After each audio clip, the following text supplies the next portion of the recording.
Hi friends, നമുക്കിവിടെ കുറച്ച് വഴുതനങ്ങ ഉണ്ടായിട്ടുണ്ട്. നമുക്കതൊക്കെ പറിച്ചെടുത്ത് ഫിഷ് ഫ്രൈയുടെ ടേസ്റ്റുള്ളൊരു വഴുതനങ്ങ ഫ്രൈ ഉണ്ടാക്കിയാലോ? ആദ്യം തന്നെ നമുക്കിതിനായിട്ടുള്ള മസാല നോക്കാം.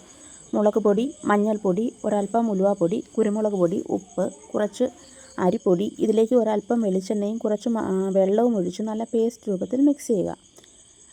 ഇതിലേക്ക് നമുക്ക് അരിഞ്ഞു വെച്ചിരിക്കുന്ന വഴുതനങ്ങ ഇട്ട് നന്നായി മസാല തേച്ച് കൊടുക്കാം. പിന്നെ എനിക്ക് പറയാനുള്ളത്, ഞാനിവിടെ എടുത്തു വെച്ചിരിക്കുന്ന വഴുതനത്തിനനുസരിച്ചുള്ള മുളക് പൊടിയും മഞ്ഞൾപ്പൊടി, കുരുമുളക് പൊടിയൊക്കെയാണ് ആഡ് ചെയ്തേക്കുന്നത്. അരിപ്പൊടിക്ക് പകരം നമുക്ക് കോൺഫ്ലോറും ചേർത്ത് കൊടുക്കാവുന്നതാണ്. മസാല തേച്ചതിന് ശേഷം നമുക്ക് കുറഞ്ഞതൊരു 15 മിനിറ്റെങ്കിലും റെസ്റ്റ് ചെയ്യാൻ വെക്കണം. ഞാനിപ്പോൾ ഇവിടെ നീളത്തിലാണ് വഴുതനങ്ങ അരിഞ്ഞിട്ടുള്ളത്. റൗണ്ട് ഷേപ്പിൽ നമുക്ക് വഴുതനങ്ങ അരിഞ്ഞ് ഫ്രൈ ചെയ്യാവുന്നതാണ്. അത് ഇതേ രീതിയിൽ തന്നെ.